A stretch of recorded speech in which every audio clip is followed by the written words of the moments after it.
Welcome to the Sense of Soul podcast. We are your hosts, Shanna and Mandy. Grab your coffee, open your mind, heart, and soul. It's time to awaken. Hey friends, if you are looking for ad-free Sense of Soul episodes, you can find them at Sense of Soul Patreon. Become a monthly member at any level. You will also have access to our monthly SOS Sacred Circles, our mini-series, merch, and much more. And it's a great way to help support our podcast so that we can continue to bring you inspiring episodes twice a week with our enlightened guests from all around the world. Check out our Patreon. Today we have with us Danny Greeves. Danny is a multi-award-winning coach and therapist who helps people enjoy more fulfilling lives by creating strong self-confidence, better relationships, and positivity. He was awarded Prestige 2021 Life Coach of the Year Award and has helped individuals across the globe. He was also named one of USA Today's top 9 coaches to help level up your life in 2022. Danny is a childhood and relationship trauma expert, best known for using his groundbreaking psychological techniques to help his clients move on from painful past trauma, boost confidence, conquer self-expression, and achieve their dreams. Danny has authored multiple books, including a book I was reading this morning called Accelerated Trauma Resolution, the step-by-step guide to overcoming trauma. And I am so excited to talk to Danny all about his book and about his many amazing methods that he offers to his clients and that he's here to share with us today. Thanks so much for joining me, Danny. Hello. Hi, Danny. How are you? I'm very well, thank you. Yourself? I am good. Good morning. Well, it's morning for me. Where are you at? So I'm in Norwich in the UK, so it's good afternoon here. Good afternoon. Thank you so much. I've been listening to your voice all morning, and you have such a pleasant voice. I like it. Oh, thank you. I've actually been doing the same with you. So I've been going back through the podcast episodes this morning. I was skimming through your book, but what I really want to do is I want to go and just really absorb it. It was amazing. I took so many awesome notes. You did a great job of simplifying, I think, a lot of things. That was the primary goal. I've had to explain it in so many different ways, and then I'd work with a client and then they'd say to their friend, I can't really explain what he does. So I was like, okay, I need to find a way to try and simplify it. So if that's what came across, that's mission accomplished. Yes, you did. I love how you threw in all of your best tools and you said, this is all the things that I've seen work. Yeah. And really it's a way of helping people to understand, regardless of what your background is, why the mind does what it does when we have a painful experience, and therefore what the simplest way out of that predicament is. So it really just gives us a little bit of a roadmap to help people know, if you have had a painful experience, if you had a trauma, it's not a life sentence, but in order to change that, we just need to understand a little bit more about how our own minds work, because then we can start to make the change. And I think we're all infinitely more powerful than we realize, but we need to be able to unlock our own powers. It's something that's usually just a mystery to people, isn't it? Yeah. And the vast majority of people, it's just trial and error.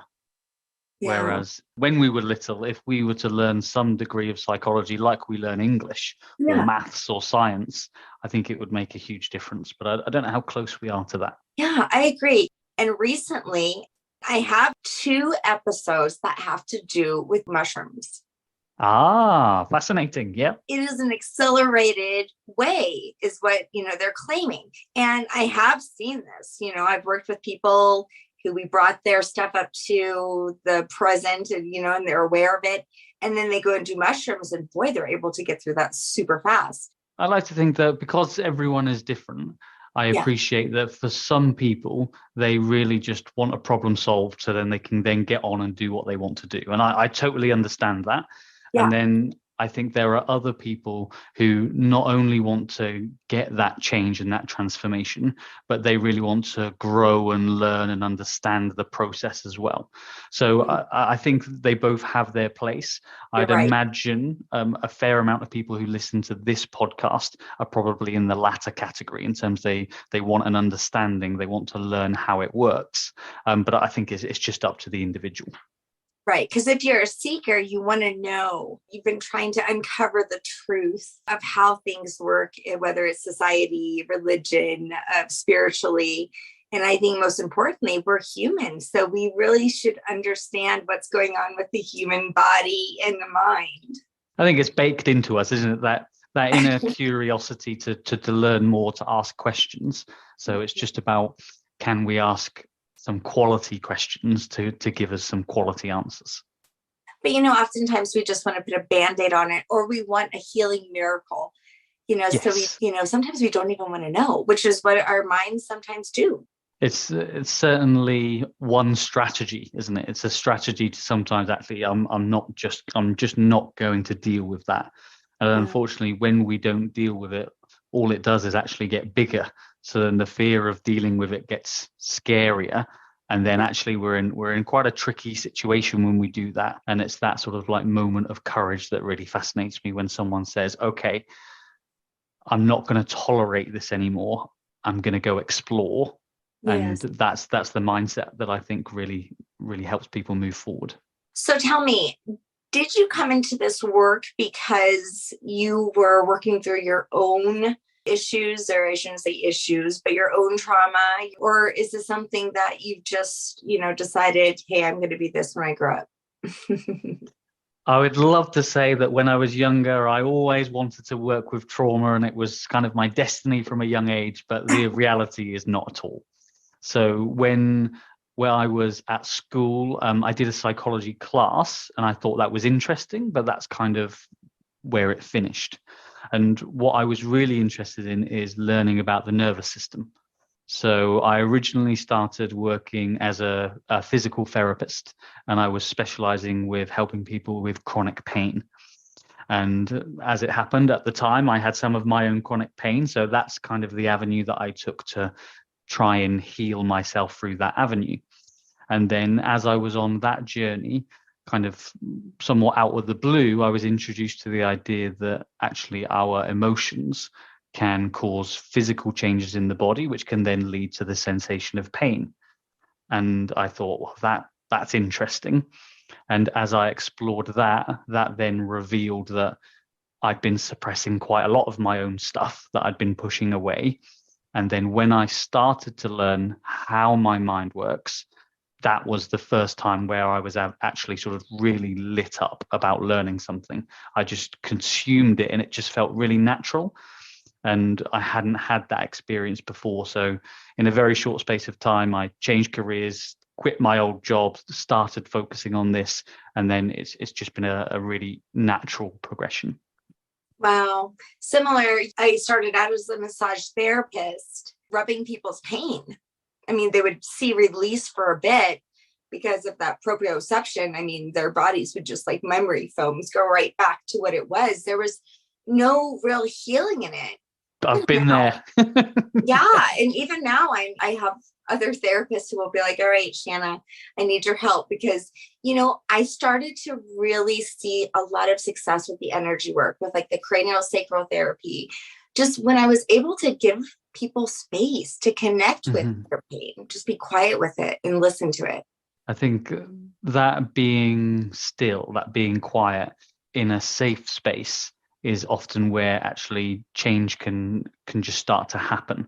And while we might look for someone to do something to us to help us ease those symptoms, actually when someone creates a space for us to then go inwards, that's actually where the actual healing occurs, I think. Yeah, like that's the miracle that you're looking for. It's right there inside of you. Isn't that awesome? It's wonderful. Yes. I know. I think it is. What I've learned lately, or not lately, but over the years, is that pain has been just a message. And it is, right? Pain is just a message from your brain, right? Telling you something is wrong. But I decided to listen to the message. And in turn, what ended up happening was I end up controlling the pain rather than the pain controlling me. Yeah. And can you speak about that? Because when you said that you had this, the similar experience with pain, what is going on? what's happening when we're experiencing pain like this? That's out of nowhere, that becomes chronic with, no injury. Yeah. Well, I think what you touched on, one of the key components in terms of being able to translate symptoms into feedback. So often we have pain or we have an illness and we judge that as something that we want to get rid of rather than actually translating it to try and see what the message is. And often, first of all, we'll have an influence or we'll have a change in our psychology. So we'll be aware of something, even if we don't give it too much energy, we'll be aware of something psychologically. And then if we choose not to do anything, so if we ignore that, then it starts to move into our physiology. Then it starts to move into the body, into the sensations, into the feelings. And then if we still refuse to listen to that, then it moves more into our sociology. So it affects our relationships, the people around us, the environment that we're in. So I think we do get plenty of opportunities, but we're all quite well trained at pushing those away rather than dealing with them. And if we think about what we now know about the nervous system, the HPA axis, so one of the primary systems in the body that deals with stress, that's finally giving us the answers in terms of how do emotional issues translate to physical symptoms.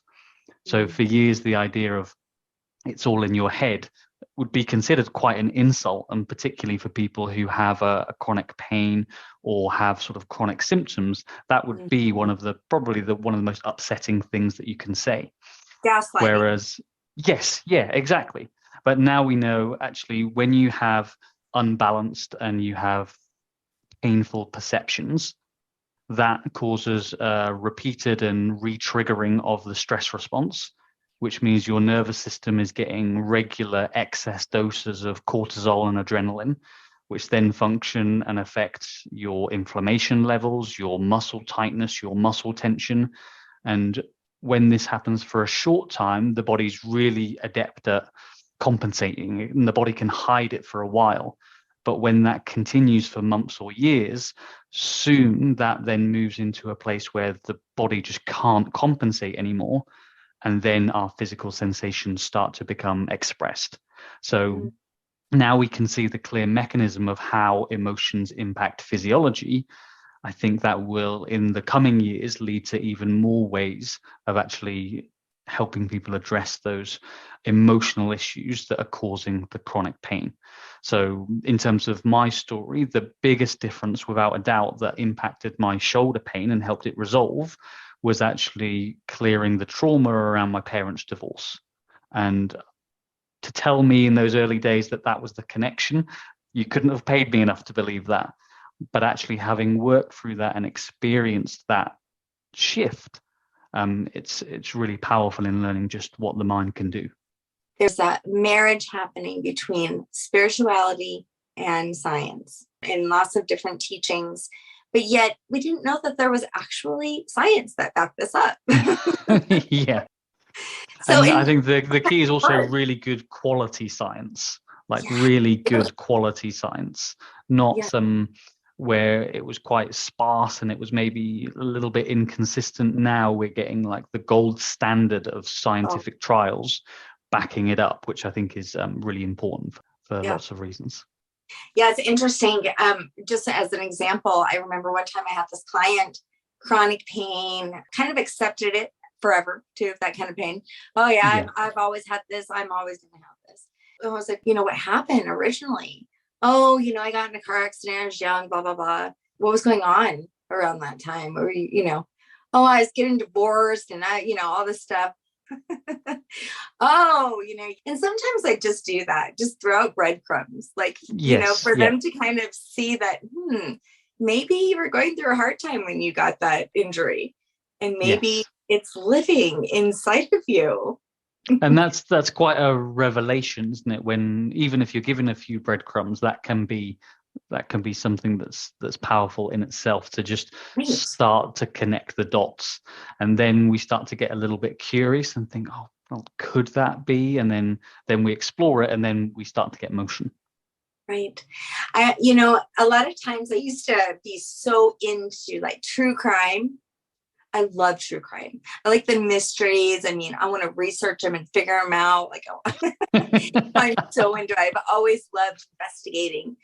And, that kind of turned inward. I started to investigate like my ancestry, my DNA, the negative patterns in my family. I started to investigate what made me. We're always putting so much energy outside of ourselves. Yeah. And I think we end up putting more and more layers on. Whereas to get to really what we really enjoy, we actually have to go inward rather than putting more layers on. So it's even sometimes a little bit counterintuitive, because we sometimes have to ask some difficult questions and really sit with them, because we do have the answers, but we might not like the answers. And I think that's sometimes where the challenge is. Yeah. It was a huge part of my journey, looking back at the things that molded me, and that became that subconscious mind. And some of it was just family patterns that were so strong. Very strong. And if we think our parents, when they were little, their parents would have been 1 degree stronger in their convictions or 1 degree firmer in the way that they behaved. And I think when we're young, and when we're very little in particular, it's our natural tendency to be comfortable being vulnerable and being open.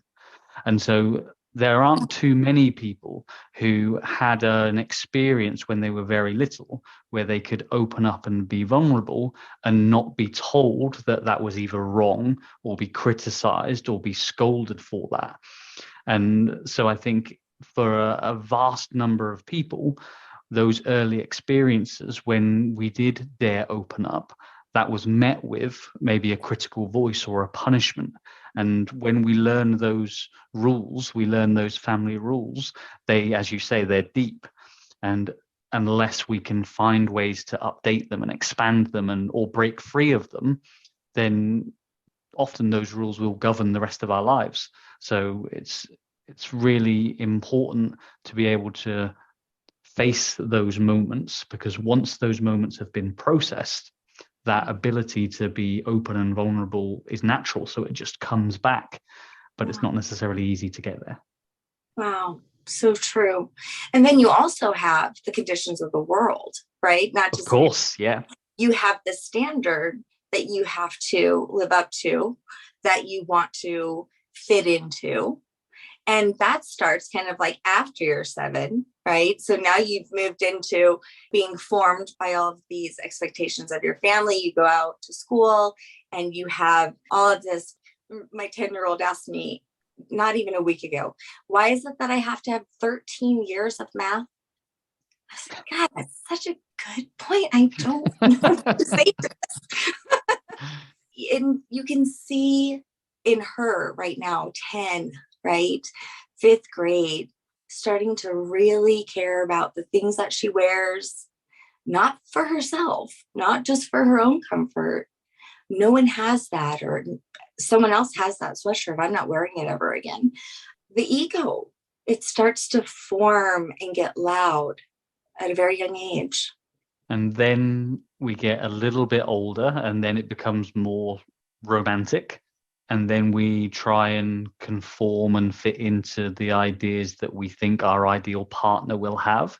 Wow. So often we bend and sort of put on a slight facade in the early days, at least, to try and give them the impression that we are who they want them to be. Then we move into employment, and then we have a new set of rules. We have another authority figure. We have new sets of expectations and ways to behave. So often we'll have 5 or 6 different layers of conditioning, and then we wonder why we lose ourselves. And wanting to be the best parent and have my kids be the best kids, right? I mean, I went through all that with my older kids. I mean, my son was going to be a baseball player before he was born, right? I already had planned their religion, their belief systems. What bullshit is that? Now that I look back, I mean, how unfair, to not come into this world like, who are you? I'm telling them who they're going to be. Yeah. We're often then asked about that in terms of, have we planned it? Have we thought it through?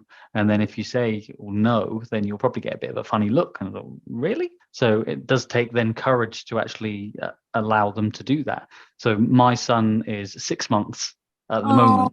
So congratulations. we're doing our best to help him just to grow as naturally as he can do. But it's hard. Yes. Yes. Such a difference between my older kids and my younger. I really had a hard time when all this came to my awareness and I could see it. It really was through my own experience with my son, because come his senior year, he hurt his arm. He had my dad died. It was very hard for him. He worked for my dad. He had a broken heart. Everything fell through for him when it came to baseball. His high school team won state championship the year he couldn't play. His senior year. Literally, my dad died on his graduation day. It was a bad time. So much trauma. Well, he looked at me confused, but I could hear him saying, "Where do I go? Coach me. Which base do I go to next? Where's my team? Where's my fans to cheer me on? Like, where do I go? What do I do?" Yeah. And I was like, oh my God, what did I do? And it wasn't just me. It was everyone. It was the community. Yeah, it's the community. Yeah. It was everything. And it's taken him a good 5 to 7 years, right? And I gave him that space when I realized it, right? I did. But it took him a long time to start just figuring out for the first time who he really was, not based on what everybody else wanted him to be. And it was hard, but I can understand why there's so many suicides. And I think when we don't understand how our mind works, and we believe strongly that actually there isn't a way to change the way that we're feeling, then some people start to think, well, that is the way out, because if I stay here, there's no possibility of change. Right. Or something's wrong with me. So right? there's something wrong, and it can't be changed. It's fixed.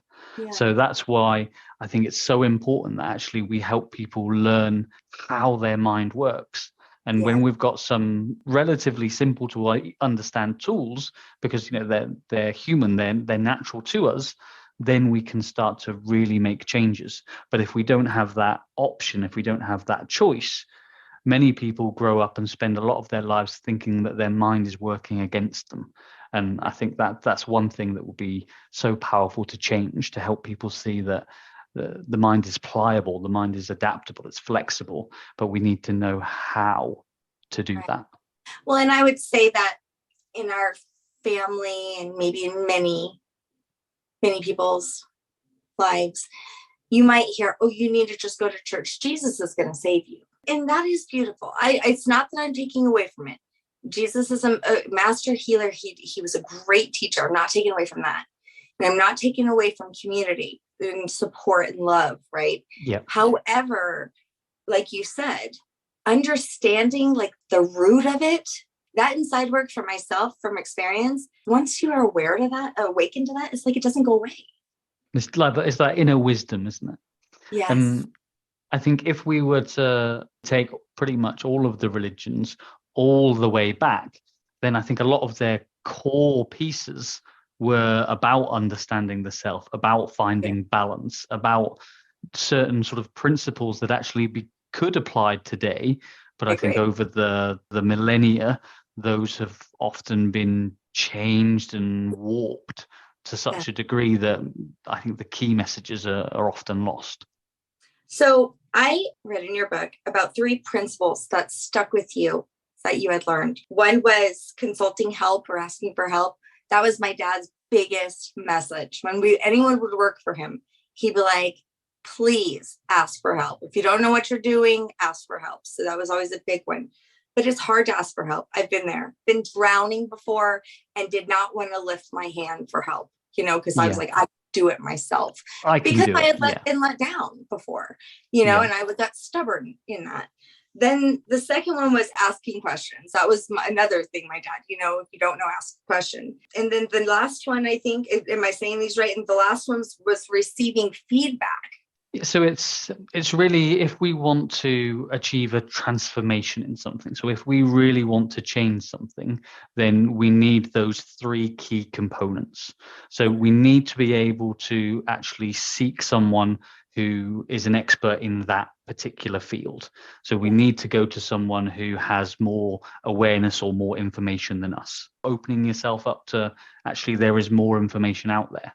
Yeah. So once we start to consult with someone who is an expert in that area, then we want to ask those quality questions.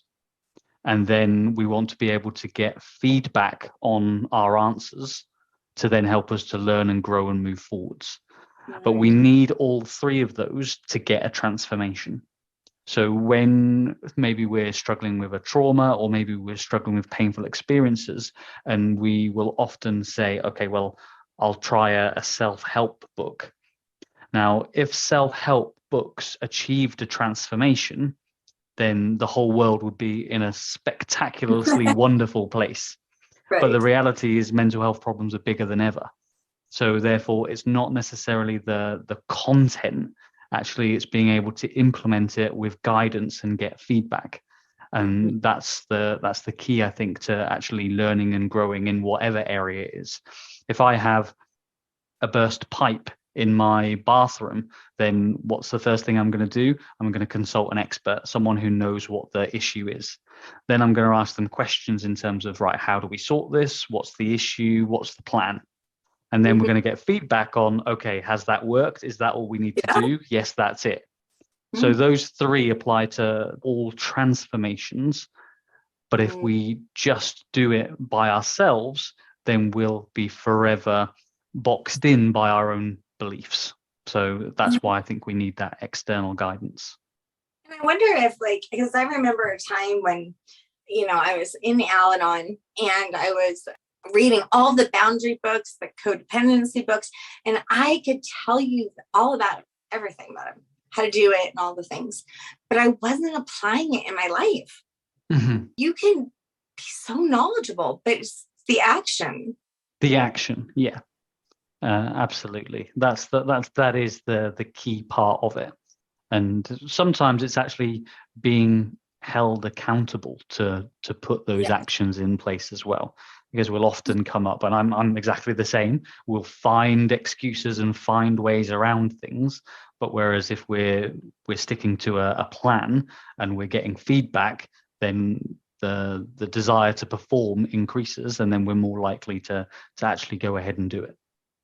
So I feel like that's where the commitment comes in. Like, how committed are you to making your mental health a priority, right? Or your pain go away? How committed are you to get a resolution? Yeah.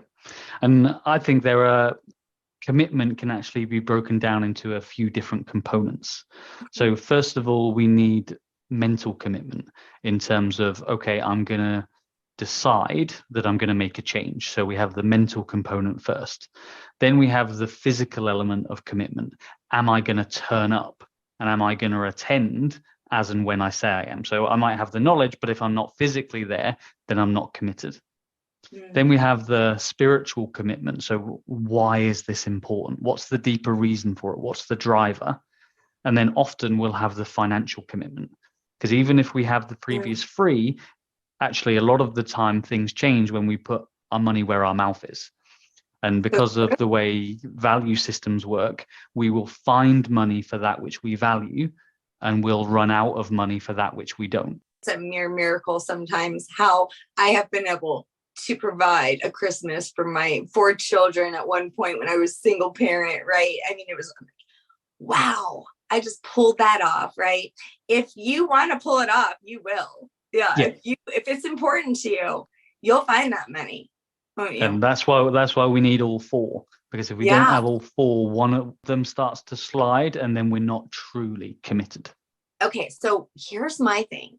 A person can have an issue with each thing. I mean, sometimes people are so busy, right? They're just barely hanging on, and they never even give themselves 5 minutes to even consider maybe something is wrong here. And everybody else is going, whoa, right? Until you run into a brick wall. I've been there before, like Yeah, just and on the fast track. And actually that was just a way to ignore, right, anything that really truly that was happening within me. exactly. So then Yeah. you have that. So then the next one you were talking about, this is the one that I really hit home with me, is the commitment to actually showing up, right? Which is another thing. People make excuses all the time, right? So why am I making those excuses? So literally there's so much, because it's like, why do I do this? Why do I do that? And then we go on to the spiritual. So yeah, that needs to be a big enough why. And so often I'll be speaking to someone and then I'll say, okay, so why have you decided now is the time to work on this?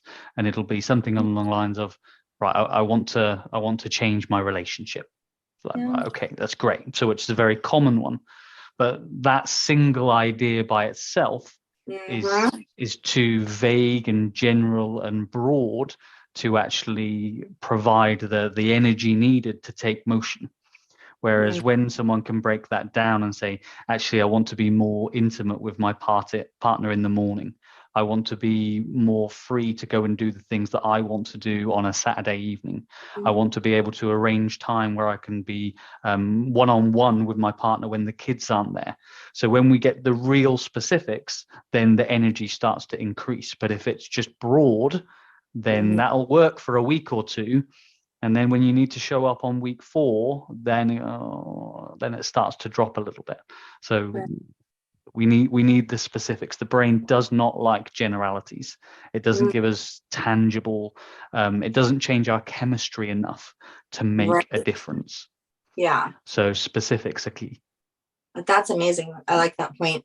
And I think also just generally a lot of the things that when we look at ourselves that we want to change, it's because of the outside world.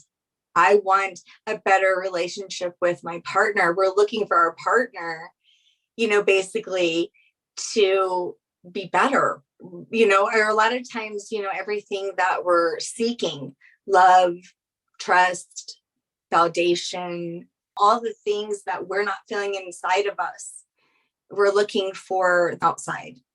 And it doesn't work. It's like, I've even noticed that. I mean, my relationship, for so long, it was so dysfunctional, but it was because I was dysfunctional in it, right? I can't change him. I can only change me. When I changed me, the whole dynamic of our relationship changed. Yeah. Cannot apply an external solution to an internal problem and then expect it to be solved. It might help.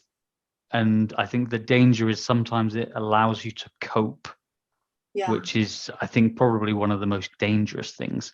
Because when you allow yourself to tolerate and when you allow yourself to just cope, you can actually, as humans, we can do that for a long time. And it's just on the edge of tolerable.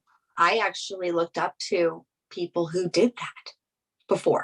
Interesting. Yeah. That, like in my family, just watching my mama tolerate and be so patient, I thought it was honorable. I wanted to be like that. Isn't that insane? Well, it makes logical sense, but in terms of living a fulfilled life, that's probably not going to get you the way, the outcome that you want. Well, it looked good from the outside. She definitely looked like Mother Teresa, but when I started experiencing it for myself, it felt like shit. So didn't work out for me. Didn't work. It didn't work out. But it's true, though. It's scary how long we can tolerate something. Yeah. And there's a principle here that's called hedonic adaptation. And the principle of hedonic adaptation says that regardless of our circumstances, whether they're incredibly positive or incredibly negative, in a very short space of time, it feels normal. Wow. So if, for example, you win the lottery, say you've got £100 million and you've got everything that you ever want, that very quickly starts to feel normal. So you might have a high of 3 months, say, for example, or maybe even 6 months, but then it just starts to feel normal, and then the fizz starts to fade away. What's more troubling is that when we're in a toxic relationship, or when we're in a job that's unfulfilling, or when we're taking actions that are minimizing ourselves, if we do that for a short period of time, then that starts to feel like normal. And then all of a sudden we can go for a long period of time in a blink of an eye, and it's just normal. And the only way that we then contrast that is then either something more intense happens for you to then go, okay, now I need to change, or you get a glimpse of what happens on the other side of it. And then that contrast is enough for you to go, right, now I'm mentally, physically, spiritually, and financially ready to change. So hedonic adaptation is a really powerful idea, I think. God, so many people living like that, right? Oh my gosh. And it's just, you're not living authentically. I mean, you're masking who you truly are inside and what you truly want to do with your life. It's so sad. So I think that is what turns into pain. All of a sudden it's like, oh my gosh, my back is just hurting so bad. And are you stressed? No, everything's great. The best life in the world. Didn't you see my Facebook? We look so great. You don't sleep, right? You have anxiety. Yeah. I know I have anxiety for no reason. I'm so happy. Generalized anxiety. Been there. Yeah. Yeah. It's so crazy. It's just those masks we wear, like I'm fine. I'm fine. Yeah. So just before we sort of started our call today, I had a conversation with a new client, and her primary symptom was overwhelming stress. Been there. And the challenge that she was talking through is that she would have a mountain of emails each day, and she couldn't feel like she could get through them, and that was just getting more and more and more stressed. But when we actually drilled down to it, she kind of got to the moment where she admitted, and she went, to be honest, my life's just not working. I'm not fulfilled in my job. I don't like what I'm doing. So therefore, the thought of doing that again tomorrow is just unbearable. And then the expectations she put on herself were to do everything all day in that job and have everything finished. So then we've got an unfulfilled career, and we've got unrealistic expectations, and then we've got a perfect storm for overwhelming stress. So often our stories don't hold up that well when we question them, but we need to question them sometimes with some difficult questions. And that goes for me as well. That goes for you. We could all ask some questions, and we all avoid them to some degree. Well, and we could even start asking too many questions because we don't trust ourselves, or the doubt that we have, like keep questioning myself, because maybe I'm not doing it right, or I'm not good enough for this and that. But there's so many things. Oh my God, it's such a mind fuck. Yeah. Oh my God. It's just a lot. But you know what? We're talking about everybody's mind, and it just comes to just yours. Nobody knows it better than you. You just don't realize that you do. Yeah. So how do you start? If they come to you and they say, I have all these problems, what is your way to get to the root for them? I think in order for us to make progress, we need to be able to clearly articulate where we're going.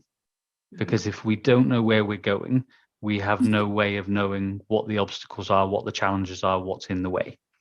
Yeah. And that doesn't mean we need a 24-point detailed plan of exactly where we're going, but we need to know where we're directing the ship. When we know where we're going, where we're heading, then we need to identify, okay, so what are the obstacles that are holding us back? Because when we know where we want to go and what's holding us back, then we can formulate a plan to solve both of them. Right. So it's really chunking it down into small pieces, getting clear on where we're going, and then committing to getting there. And sometimes people think of trauma as like, oh my God, it's been this huge use by, somebody close to us. It doesn't always have to be that. You mentioned divorce, which is kind of a common thing. Sometimes it's just, I have a ridiculous memory I mean, it's so minute. I mean, it was like my dad, he was so disappointed I didn't want to play softball. I mean, he even talked about it on his deathbed. You know, I actually, at that point, I was already kind of awakened, and I was like, good Lord, this poor man. He's going to take this with him to his death. But, I mean, I felt like I let him down, like, and he talked about it often, as a joke, maybe in some way. And that's kind of how I looked at it after a while, because I know he never did it intentionally to hurt me. And if he knew that I had carried something so silly with me for most of my life, but sometimes it's something small. So is it very often it's something small? So there are 10 different types of adverse childhood experiences. So these are not specifically defined as trauma, but they're potentially traumatic and highly stressful. And it ranges from sort of physical abuse. So if you were struck, so it covers the big ones, but sometimes it also covers things like not feeling special in your family home, one member going to prison, not having emotional support, not feeling loved, abandoned, parental divorce, bullying at school. And often it's those events that either accumulate over time or have such an impact that they start a behavior change, which then ripples forward through time. So most of the work that I actually do with clients is on those adverse incidents rather than the big, huge traumas. Because most people have had challenges growing up. And sometimes it's actually working through the challenges that leads to a big change rather than, as you said, that one case that made the news rather than those. And that's something that I find really quite frequently. Wow. And then you also find it in your everyday relationships as well. I mean, all of these things. I mean, you may not see it. You may be like, oh, never, nothing like my mother. Which means one thing. It means exactly like your mother. Yeah. It's so funny because sometimes you're just not even conscious to it. Yes. Yeah. Very, very often. Yeah. Yeah. Or the things that you swore that you would never do. And I think that sometimes you don't. You go on the extreme opposite, but it's still because of that. Yeah. So there's always still the root of it. You're like, oh, I would never be that way with my children. Well, yeah, you're the opposite. So it's still controlling you the way that your mother was. Yes, exactly. Right. Yeah. It's just gone in the polar direction. Yeah. Yep. Been there, done that too. And I also think that what happens when you bring your awareness to these things, you actually do find some empathy for your parents. Oh, 100%. Yeah. 100%. Yeah. When we're inside of it, it's hard to see though. So that's why I think absolutely. Yeah. Yeah.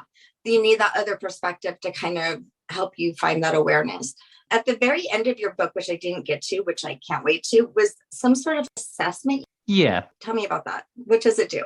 So when you work through the book and you kind of get like a really good grip of what's going on, then you can go through the free assessment, which takes about 4 or 5 minutes, and it just asks you some specific questions about your history and about any symptoms that you're having to find out if actually, first of all, if you believe that after going through the book, that approach would work for you. Now you've got a bit of a grounding. And also I share some tips and some sort of specialized content that kind of helps you put the details in the book in a broader context. So it's an effective way to just find out where you are at the moment and then compare that to where it is that you want to be.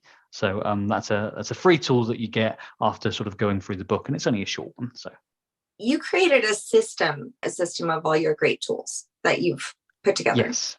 Yeah. It combines the conscious elements in terms of balancing perceptions, asking questions, the subconscious element in terms of how we store trauma, and then the unconscious element in terms of those rules that we learn from family members that we're blind to. So it just covers the whole spectrum, and that's the way that I have found is the most efficient way to accelerate the resolution of trauma. there's different methods. So I was just looking at some of these. I thought some of them were very interesting. You talk about with the subconscious mind, the eye movement, desensitization, and pre-processing. I thought that was very interesting and was curious. Can you tell me about that? Yeah, so that comes to one of the guiding principles of the book in terms of when you have a painful or a traumatic experience. Uh-huh. In that moment, your mind takes a snapshot of where you are, who you're with, what's happening, what it smells like. And it stores all of that as well as all the feelings that you're having in what's known as an emotional memory image. Mm. That emotional memory image then gets stored subconsciously, a little bit like on a danger list. And then your mind becomes hypervigilant for anything that resembles that. Wow. Now, when you go into a certain environment, and if your mind can link anything about what you're going through now to that danger event, triggers an echo of that original response, and then you are flooded with stress hormones and cortisol. So EMDR is one of the techniques that we can use to actually neutralize that emotional memory image and then actually allow the trauma to resolve. So it's one of the tools that can be used. The way you described it and explained it, the science behind it, it was so receivable. I mean, it just... And I was one of them. It just makes sense. Like it just makes sense. And I'm not in any way pretending that I was the creator of this. I'm simply learning from the mentors that have helped me. But when I heard it, I was, that just makes sense. And then for all of the clients that I work with, just when I explain it, they says, yeah, okay. So not only do you have a book, which you have on your website, the Audible, you can get the paperback or you can actually get the PDF for free. Yes. So the real purpose of the book is to help people get an understanding of how trauma works. So the audio version and the PDF version is completely free to download. And the purpose, as we discussed, is really just to simplify how the mind works in relation to trauma, to give people an idea that they're not crazy. There's not something wrong with them. They're not at fault, but they just haven't understood how it works yet. Wow. So you're gifting the world this, which needs it so desperately. Yes, that's the gift. And it's a compilation of the gifts that I've been given. So it just felt right to give it away. And then, so if they do like your book, which I'm sure they will, and they take this free assessment at the end of the book, what kind of services do you offer? And do you offer them via Zoom? Yes, so I've been working online since 2015. So I've been working online for like sort of 8-9 years now. And the book is the theory of how it works, but also an outline of how we resolve it. So the program that I offer is essentially the book in life form with sort of one-to-one guidance with me, so we can get those 3 elements to then create a transformation. Nice. You said something earlier, like we're far more powerful than we perceive ourselves to be. We've been told, because I think the world wants us to be small, like the hierarchy wants us to be small. As we're put into educational systems and things like that, we're definitely taken down a path that guides us more into a box that encourages us to actually go out and really express ourselves. And until we learn, even at a fundamental level, how our mind works, then we're going to follow the mental structures that we get told to follow. So that's why when someone gets a glimpse of, oh, actually, I control my perceptions, I can balance them, I can increase this, I can decrease that, all by asking questions and eliciting the right information, then that individual just feels empowered because they're doing the work. Yeah. And that's I think one of the most liberating things, when you realize that actually it's you that makes the change. You may have a guide, you may have a coach, you may have a therapist, but you're the one who does the work. Yeah, we are so powerful. And it makes me sad because we've given our power away for so long to every which direction outside of us. I think that most of the people that listen to this podcast, are seekers within, seeking that knowledge within, the wisdom within, like Jesus said, their kingdom within. And I think that it's not unique. It's within all of us. So don't give up. I always just say, don't give up. And there's so many different, like you said, the EMDR, there's so many different things that you can do. Did I read that you also do hypnosis? So yes, I'm a hypnotherapist. A technique that I use is also called split-second unlearning, which is where we actually help someone access the emotional memory image that's causing the problem and then guide them through a process to clear it. So that's something that it's recently just been published in the UK. So it's only now getting its first sort of literature and scientific background. So that's kind of one of the breakthrough tools that I talk about in the book. And it's also one of the breakthrough tools that I use. When I'm speaking to a potential client, I'll hear the phrase, "I've tried everything."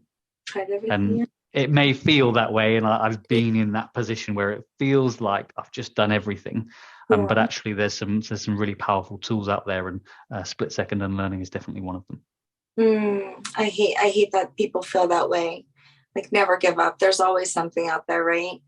Yeah, I mean, go take some mushrooms, if anything. I mean, life is hard. It makes me so sad that, we are all faced with such challenges collectively, even. The best thing you can do is not worry about the collective and worry about you. And you helping yourself helps the collective. Yeah. It all starts with the self, doesn't it? It sure does. All right. Well, thank you, Danny. Can you tell everybody where they can find you and your book? So I'd recommend that you go to www.thetraumaexpert.co.uk. And that's definitely a .co.uk one. And there you'll find me, where you can download the audiobook and the PDF for free. And that will give you hopefully more insights even than we've shared today, and a bit more of an outline in terms of actually how we can accelerate trauma resolution. Awesome. And now it's time for Break That Shit Down. On a daily basis, think about the single biggest challenge you've had that day, and then ask yourself, how is that challenge helping you to grow?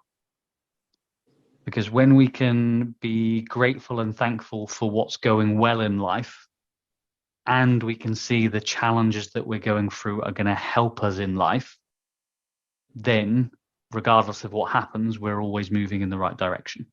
So it's a little practice that you can do in the shower, in front of your office. You can do it in your diary, your journal, but just getting skilled in the art of finding the learnings within the challenges, and that will set you up for ongoing growth. Ooh, that's good advice. Just recently, I began to, at night, just kind of like, oh, what happened today? Let's just like unfold it all, so that way I make space for some good dreams. Yes, yeah. And, I think that I'm going to add that. I'm going to start adding that. What was the lesson, that I learned? When we practice that on the little things, it's easier. I'm not saying it's easy, but it's easier to apply to the bigger ones. Does that actually become like a new neural pathway? Exactly. Yeah. Danny, nice to meet you. Lovely to meet you. Thanks for being with us today. We hope you will come back next week. If you like what you hear, don't forget to rate, like, and subscribe. Thank you. We rise to lift you up. Thanks for listening.